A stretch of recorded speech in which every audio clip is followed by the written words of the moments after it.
오늘은 가장 대표적인 자가 면역 질환 중 하나인 류마티스 관절염에 대해 알아보겠습니다. 지난 염증성 장질환 영상에서 배웠던 것처럼 자가 면역 질환은 환자의 면역 체계가 자가 조직을 공격해서 발생하는 질환인데요. 류마티스 관절염은 그 중에서도 관절에 염증이 생겨 관절 부위가 붓거나 손상되는 질병입니다.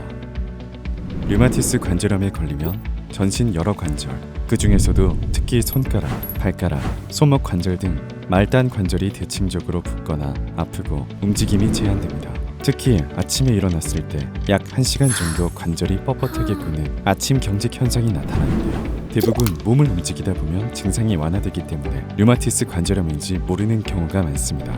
하지만 병세가 진행될수록 염증이 심해지고 연골과 뼈가 파괴되며 관절 주변을 지탱하는 힘줄, 인대가 손상되어 관절이 기형적으로 변형될 수 있습니다. 류마티스 관절염이 어떻게 진행되는지 조금 더 자세히 알아보겠습니다. 정상적인 관절은 뼈와 뼈 사이에 연골이 있고 관절을 감싸고 있는 활액막에서 활액이 분비되어 관절 움직임을 원활하게 합니다. 하지만 류마티스 관절염 환자는 자가 면역 반응으로 인해 활액막에 염증이 생기면서 점차 활액막이 두꺼워지고 뼈와 연골이 침식되기 시작합니다. 병세가 진행되면 연골이 광범위하게 손실, 파괴되고 염증성 유가 조직이 형성됩니다.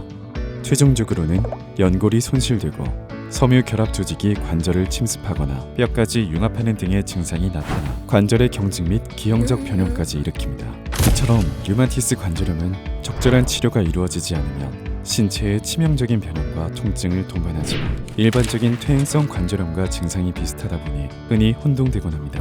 그러나 두 질환은 증상과 발병 원인, 발생 부위에서 큰 차이가 있습니다. 우선 자가 면역 염증 반응으로 활액이 부어오르고 뼈가 침식되거나 융합되는 류마티스 관절염과 달리 퇴행성 관절염은 노화나 비만 등의 이유로 연골이 마모되고 파열되면서 염증이 발생합니다. 또한 류마티스 관절염은 주로 손가락 또는 발가락의 관절, 손목, 발목, 팔꿈치 등 말단 관절에서 주로 발병하며 양쪽 관절에서 대칭적으로 병변이 나타나는데요.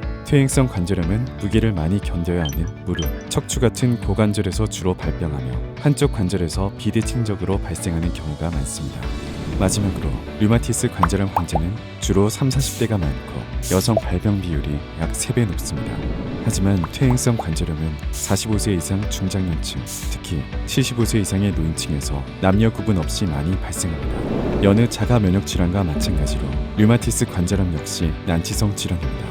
따라서 염증을 비롯한 병의 증상은 완화시키고 병의 진행을 막는 것을 목표로 치료가 이루어집니다. 류마티스 관절염 치료 초기에는 비스테로이드 소염제와 스테로이드, 항 류마티스 약제를 사용했으나 2000년대 이후부터는 강력한 효과를 가진 생물학적 제제를 많이 사용하고 있습니다. 대표적인 생물학적 제제인 TNF-알파 억제제의 경우 치료제의 항체가 체내의 염증 촉진 신호 전달 물질인 TNF-알파와 결합해 중화시킵니다. 이를 통해 염증이 줄어들고 염증으로 인한 파골세포 촉진도 둔화되어 통증과 골관절의 변형을 막을 수 있습니다.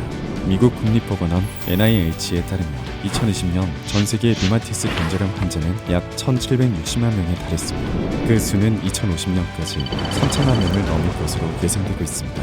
하지만 다양한 치료제와 치료 방법을 개발하며 류마티스 관절염으로 인한 사망률은 꾸준히 감소하고 있습니다. 그런 만큼 류마티스 관절염은 조기 진단이 중요하며 적절한 시기에 적절한 치료를 받을 수 있는 치료 접근성이 중요합니다.